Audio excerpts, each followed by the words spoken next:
Woden with me on the steps of the old building. Mr. Payne, let's go inside. The others are anxious to begin. The others? Despite the general misconception, this building actually predates the City Hall by 2 years, thus being the oldest municipal building still in use here at the foot of the Brooklyn Bridge. No kidding. The old man played tour guide as he led me through a dark domed hall. The answers I was after loomed large ahead. Mr. Payne, I would like to introduce you to my colleagues in what we call the Inner Circle. You've been watching too much X-Files. You have seen the files on Project Valhalla. We can fill the gaps, provide you with the information missing from those files. We were all involved in the early stages of the project during the Gulf War. What's the catch? We would very much like to blow this thing wide open, but our hands are tied. Her name is Nicole Horn. She was the key figure in Project Valhalla. When the funding was discontinued, she simply refused to quit. She knew exactly what she hadn't. Nicole Horn is the president of Acer Corporation. She has more than half the city in her pocket. This must be kept under wraps. If you try to go public with this, we will deny any knowledge. We need you to take her out. Afterwards, we can protect you. Make all the charges go away. That was the cue for the killer suits to kick in the doors and swarm inside.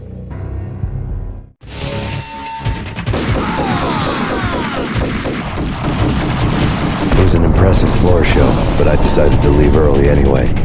It was only a one-story fall. Lucky me.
One of the monitors showed what was left of the inner circle.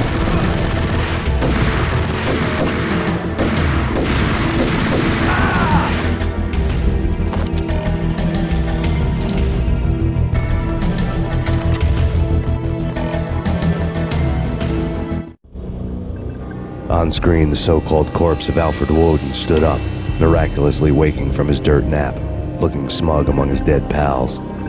In the land of the blind, the one-eyed man is king. I didn't know how he'd pulled it off, but it was a pretty slick way to get out of all his promises. Most of what he had said fit too well to be a load of crap.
is your answer to those saying that he's actually providing a service long overdue to the city? This crusade nonsense has gone too far. He's out of control. It must stop. He will be stopped.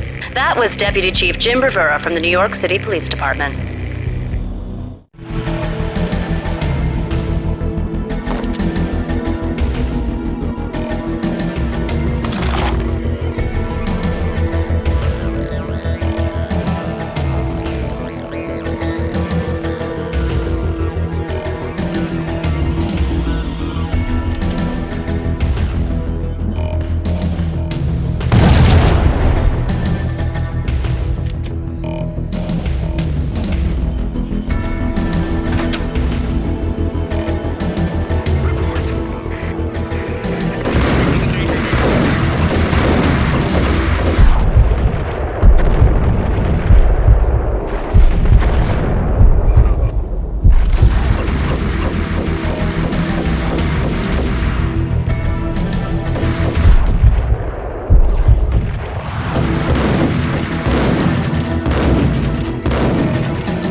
A videotape lay on the desk.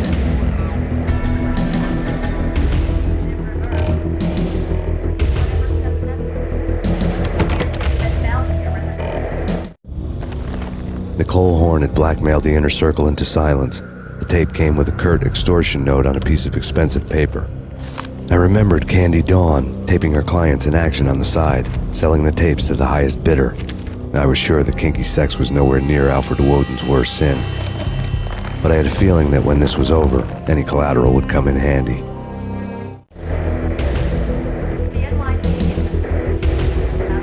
Woden had left me a present.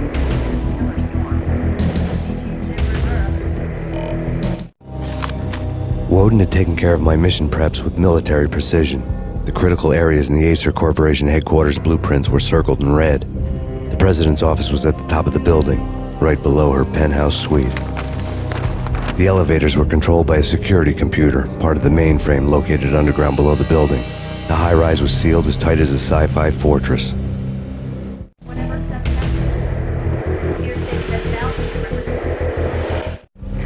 Nothing seems to stop Acer Corporation's phenomenal victory march. Incredibly, the stocks are still rocketing. Worried experts already see a danger in the company's success. Some have gone as far as to say that Acer Corporation is about to become an even bigger monopoly than Microsoft ever was.